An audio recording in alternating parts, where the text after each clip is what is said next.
how hip-hop, sneakers, and the NBA are connected. From the courts to the streets, this story spans generations and still influences style, music, and sports today. Whether you're reliving the glory days or learning from the first time, you're in for a ride. Welcome back. Now, sneaker culture was born on the hardwood, but in the 1980s, it exploded onto the streets. Brands like Nike, Adidas, and Converse went from performance shoes to status symbols.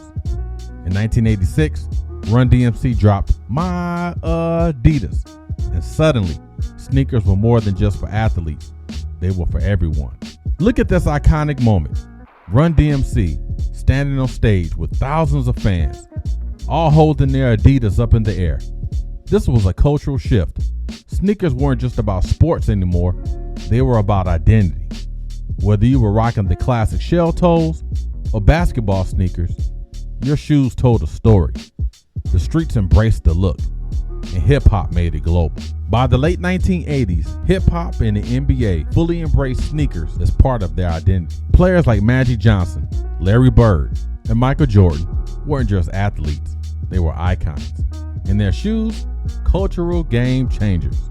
The Air Jordan 1 made its debut, and suddenly, everyone wanted a piece of that magic. Here's Magic Johnson and Larry Bird in their prime. These guys weren't just winning championships, they were defining style.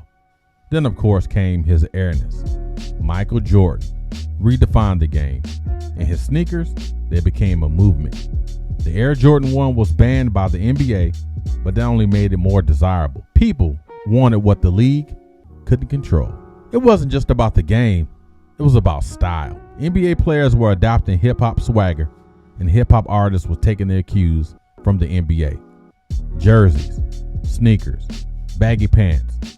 These were no longer just sports gear, they were streetwear. Allen Iverson took this to another level with his cornrows, tattoos, and unapologetic street style, which was echoed in his signature shoes. Allen Iverson was a cultural phenomenon, both on and off the court. Look at how he brought his street style to the NBA, redefining what an athlete looked like. Cornrows, tattoos, and that signature crossover. It was more than basketball. It was a statement. Hip-hop and basketball became mirrors of each other, feeding off the same energy, the same attitude. And Iverson's sneakers, a reflection of that era's rebellious spirit. There was a time when music, fashion, and identity collided with raw energy. The 1980s and the 1990s birthed more than just sounds. They birthed a movement rooted deep into the streets, cultivated into the studios, and spread across the courts and corners of the world. Hip-hop wasn't just about what you heard, it was about what you saw and what you wore. Sneakers became more than just footwear, they became a statement. From the soles that danced across city pavements to the tongues that poked out from beneath baggy jeans. Kicks told their own stories. Sneakers told their own stories. A fresh pair wasn't just a purchase, it was a rite of passage. And the album covers for that era, they painted the mood. They captured the rhythm and the streets, reflecting the hunger, the hustle, and the dream. Those covers wasn't just snapshots, they were visual soundtracks. Behind the gold chains, the oversized jackets, and the unmistakable swagger, there was a connection. The artist, the culture, the shoes, it all came together seamlessly. It was the era of street kings. The courts echoed with the thump of basketballs, while block parties filled the air with beats, each step laced with fresh kicks. Nikes, Adidas, Reebok. They were more than brands. They were symbols of status, creativity, and rebellion. Walking down the street in your favorite pair was like carrying a piece of that culture with you. Every sneaker release became an event. Lines outside stores, kids saving up, the anticipation of being the first to lace them up and walk out like you owned the block. They weren't just shoes, they were part of the narrative. The same way the lyrics reflected the streets, the sneakers reflected the spirit of the movement. It was never just about one thing. It was about how the beats, the fashion, and the kicks intertwined, tethered by the collective energy of a generation that refused to be ignored. The shoes on your feet, The cover of the album in your hands, the sound in your ears. It was all part of the same story. And even today, when we look back, it's not just nostalgia.